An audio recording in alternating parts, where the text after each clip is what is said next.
یہ جو پڑھنے کا سلیقہ ہے نا، میرے خیال میں یہ نعت خانوں کو، میں ادب کے ساتھ، میں آپ سے عمر میں بڑا ہوں اس لیے آپ سے عرض کر رہا ہوں، یہ جو چیخ کے ناک پڑھنا ہے نا، یہاں پہ حضرت ابو بکر صدیق کو یاد کیجئے گا کہ جب آیت اتر آئی نا کہ آواز اونچی نہیں کرنی ہے، مال تمہیں پتہ بھی نہیں چلیں گے چلے گئے ہیں، تو وہ یاد رکھیے کہ ابو بکر صدیق جیسے ہستی جو ہے نا، وہ منہ میں کچھ رکھ لیتے تھے کہ ہمیں یاد رہے کہ ہم نے اپنی آواز کو غیر دانستگی میں بھی اونچا نہیں کرنا.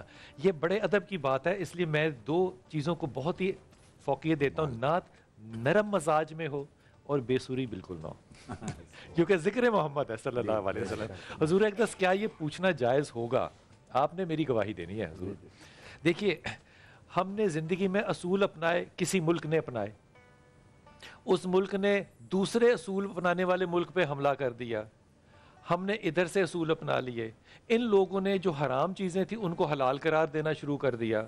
مثال دے دیتا ہوں، مسیاق کو، نگاہ مسیاق کو، ہم مسیار کو، انہوں نے کہا جی نہیں، ہم کہتے ہیں کہ نہیں ماننے. اب وہ جو عمارتیں بنانی پہلے کچھ دن پہلے بدعت تھی میں آتی تھی، اب ان کے اوپر اکنامیکل ڈیبیٹ چلا، امبیسڈر ایکسچینج ہوئے، اب وہ چیزیں حلال.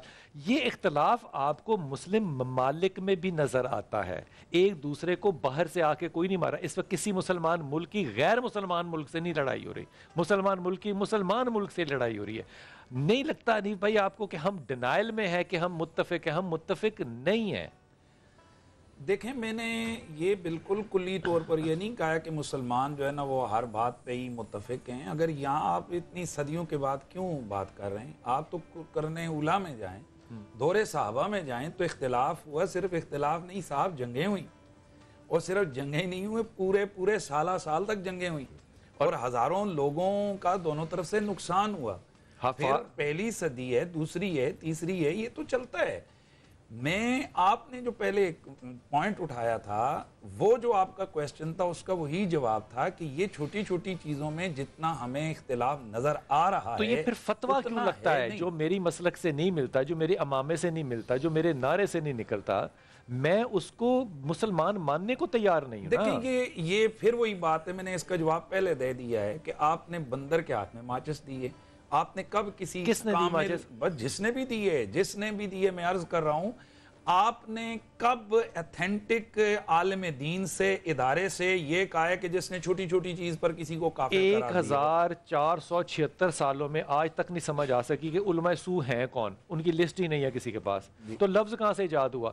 سارے ہی علماء حق ہیں، تو ہم کیسے کہہ سکتے ہیں کہ یہ علماء سو ہیں؟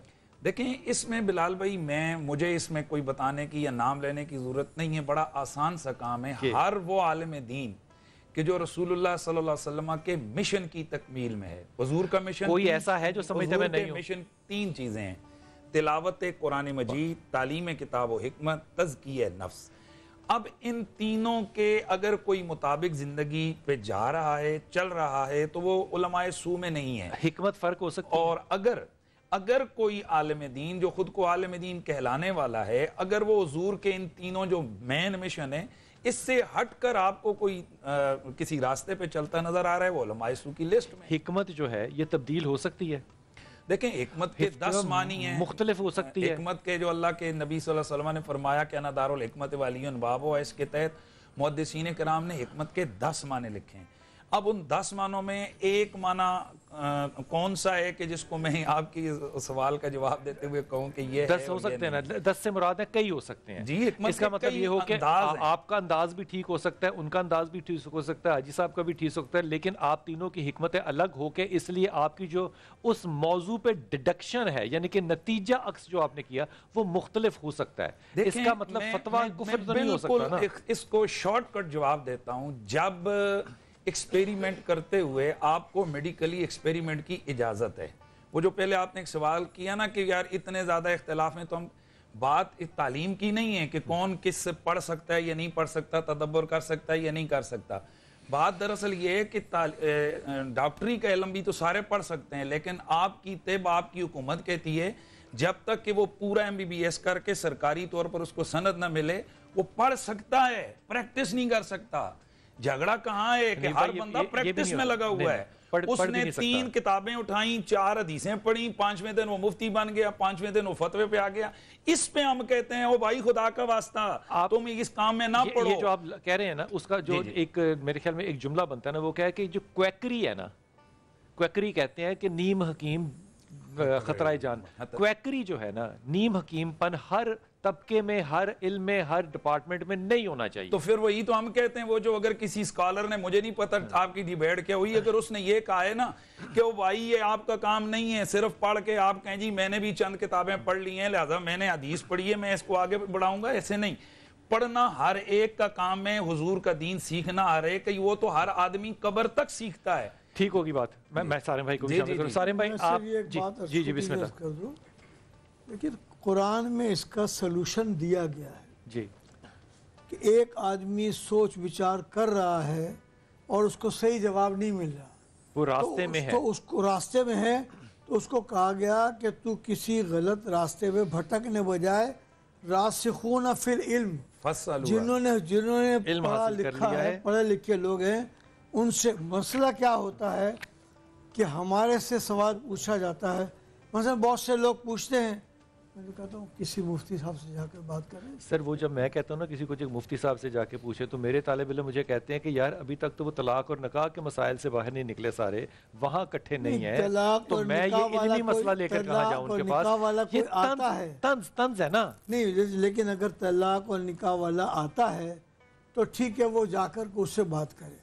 لیکن جنرلی ایک تھوڑی سمجھنے کے لیے کہہ رہا ہوں کہ اس زمانے کی جن باتوں کو یاد کرنا چاہیے کہ امام شافعی رضی اللہ تعالیٰ عنہ کو کوئی مسئلہ سمجھ میں نہیں آتا تھا تو وہ جا کر کے امام ابو حنیفہ کے مزار پر حاضری دیتے تھے اور پھر ان کے طریقے کے مطابق ہاتھ باندھ اپنا چھوڑ دیتے تھے، اپنا طریقہ چھوڑ کر کرتے تھے.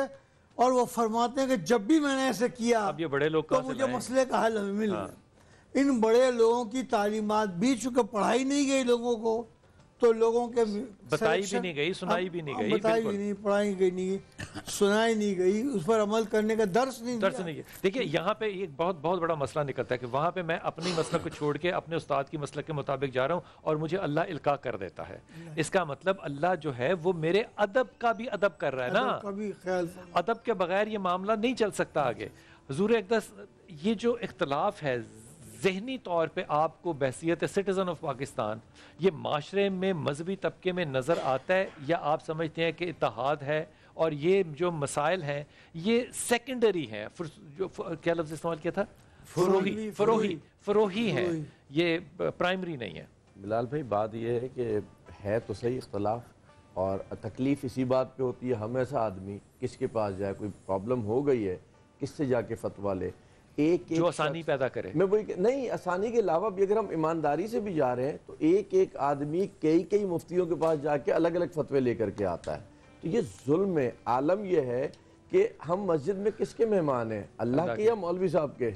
اللہ کے مہمان ہیں نا.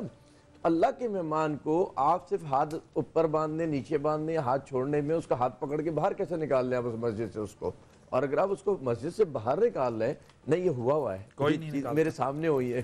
پھر وہی بات ہے، جاہل والی بات ہے. دیکھیں جاہل اگر کوئی جاہل کر رہا ہے تو دیکھیں مفتی صاحب مسجدیں پھر اس سٹائل سے بنے نا، یہ تعلیمات نہیں ہیں، یہ آرگومنٹ جو ہے نا اس کے آگے بحث ہو ہی نہیں سکتی.